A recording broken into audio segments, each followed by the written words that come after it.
By the time this video has released, The Legend of Zelda Triforce Heroes will have hit the 3DS, a spiritual successor to the Four Swords games where up to 3 players can cooperate to solve dungeons. And I thought, what better way to get hyped for Link's newest set of tools than by celebrating the ones to come before them. Today's list is my top 10 personal favorite Legend of Zelda items. Quick ground rules: no swords, no tunics, and no musical instruments allowed. Otherwise, everything else is fair game. Let's begin. Number 10. The magnetic gloves. Zelda items seem to come in 2 flavors. The first being a tool that serves you throughout the journey, and the second usually only helping you out in a single dungeon. The magnetic gloves are a gift from the latter, first appearing in Oracle of Seasons. While most gloves within the Zelda universe give you the power to pick up rocks, the magnetic gloves give you the power to repel and attract with metallic objects by reversing your polarity with each use. These gloves really only see life in the Unicorn's Cave, but man do they push this baby to the limit with different set pieces. Push and pull giant metallic balls as a weapon, repel yourself across pits with the power of temporary flight, rip the mask off your foes from the other side of the screen. There's even platforming elements of this thing. All in all, a great one-shot item in an underrated Zelda game. Just be careful with these things if you happen to find them in the original Four Swords game. You can either die the hero, or live long enough to see yourself become Magneto. Welcome to die. Number 9. The Beetle. What would happen if you took the free-moving camera from the Wind Waker's pair and combined it with the item retrieval of the Boomerang? My best guess would be the Beetle. This nifty little tool is my personal favorite from Skyward Sword. At first, it's a cute little device that allows you to free yourself from the game's usual one-angle camera and move around the area freely. It's perfect for reconnaissance, allowing you to survey an upcoming area or puzzle room before you even have access to it. Your first challenges are simple but fun, and involve cutting down vines or hitting faraway switches. But once you get deeper into the game and upgrade to the Hook Beetle, the true fun begins. See, I'm nervous, but on the surface I look calm and ready to drop bombs, but I keep on forgetting where I'm supposed to bring them, so I just drop them on enemies, and it's still pretty awesome. Number 8. The Bomb Chew. The poor Bomb Chew doesn't get a ton of love in the Legend of Zelda universe, almost always existing as an optional weapon on your journey.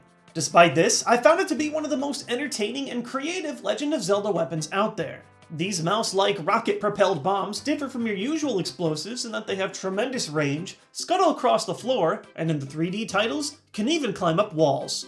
Because they don't appear regularly in pots, the few Bomb Chew that you do have are a special treat, only to be used sparingly for tricky puzzles or absolute swag. One of my favorite uses of the Bomb Chew actually comes in Phantom Hourglass, where you can draw the full path of your bomb and then let it rip.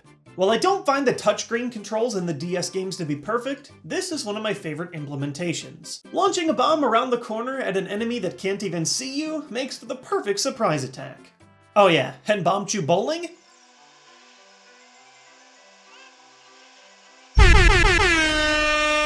The best. Number 7. The Spinner. You know what really grinds my gears?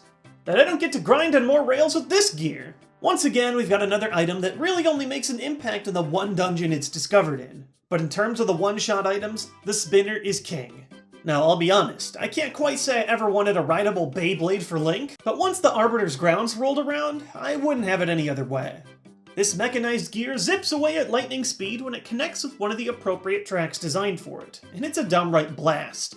A large portion of Zelda is slow and thoughtful puzzle solving, so when the game suddenly accelerated from 0 to 60, I was blown away. The main mechanic of the Spinner is finding appropriate times to leap from your track, either connecting to a new one or launching off to reach a path that you couldn't find before. The pinnacle of these split decisions comes from the Star-Lord boss fight, which has you jumping from track to track, dodging fireballs and unleashing havoc at top speeds. The Spinner is downright pathetic in any area of the game that doesn't have tracks. Just look at this. It's sad, but in the brief moments where you do have full control, it's some of the most fun I've had in a Legend of Zelda title to date. Number 6. The Elemental Rods. Throughout The Legend of Zelda, Link comes across a variety of ways to control the elements, but my preference goes back to the classic mage-flavored rod weapons. For a long while, Link controlled the ability to blast fire, whether it be the original magical rod, the fire rod, or the broken magic rod from Link's Awakening that doesn't even use a magic meter. You can even kill a Cucko with it. That's messed up. I don't think you can even do that in any other game. And while command over the element of fire makes the magic rods cool enough to make this list, by the time A Link Between Worlds rolls around, you can go full Avatar. Water. Earth. Fire. Air. Long ago, the four nations lived together in harmony. Then, everything changed when the Fire Nation attacked. Number 5. The Mirror Shield. While the Mirror Shield existed as a minor shield upgrade in both A Link to the Past and Link's Awakening, this baby really got a chance to shine, literally, in Ocarina of Time and beyond. Aside from simply looking chic, or downright terrifying depending on which game you play it in, the Mirror Shield has a ton of unique applications. The first is a light reflection mechanic, which takes place as a major segment within the Spirit Temple. There's actually a really sweet homage to the Greek mythology here. Medusa was the snake monster woman who would turn onlookers into stone if they looked at her eyes directly. Perseus was only able to defeat her by using a shield, polished like a mirror, to view her without looking into her eyes.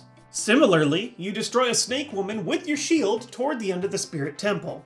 But perhaps the best moments of the Mirror Shield come from the boss battles, whether it's reflecting Twin Rova's fire and ice beams, or establishing the sickest Link-Zelda combo ever at the end of Wind Waker. Sometimes the best offense is a good defense, disguised as additional offense. Number 4. The Skull Hammer. There are so many hammers in The Legend of Zelda that it can be difficult to keep track of them all. Typically, the hammer is used as a fun alternate weapon to your sword, often offering a slower but more powerful strike.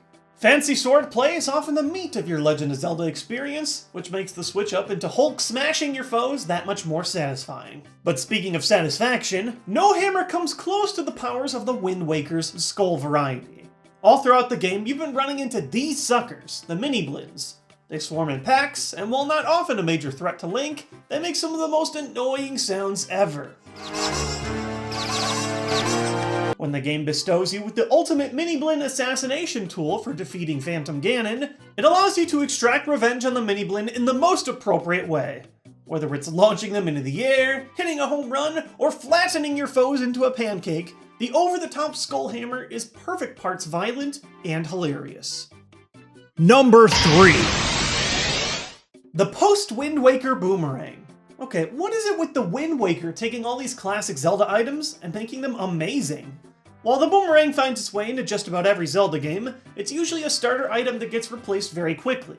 It doesn't have the range of the bow and arrow, and while it does pull items into your body, it's usually an inferior version of the Hookshot. Enter Wind Waker, finding the absolute sickest way to enhance one of the most boring items in Zelda up to this point. Now, instead of just chucking the thing at one enemy to stun them, you can set this baby on a crash course for 5 different targets at once. This transforms a previously weak item into a powerhouse, crashing through enemies in hordes. Now to be fair, I'm not quite sure this is how boomerang physics work in the real world, but I'm gonna let it slide because Jason Statham can do it too.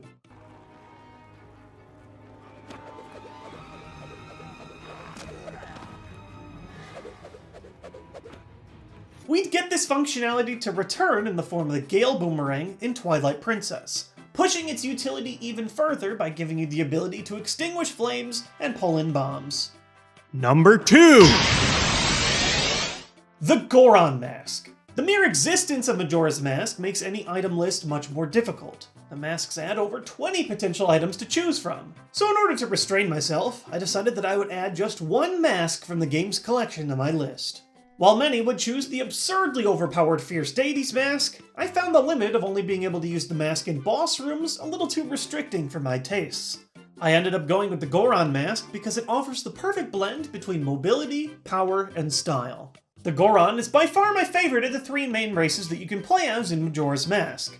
Your fists have short range, but deal huge damage, and you can even mix up the combo to smash foes with your butt. But the real appeal to the Goron Mask is the ability to go full-on Sonic, charging up and launching through the world of Termina without a care in the world.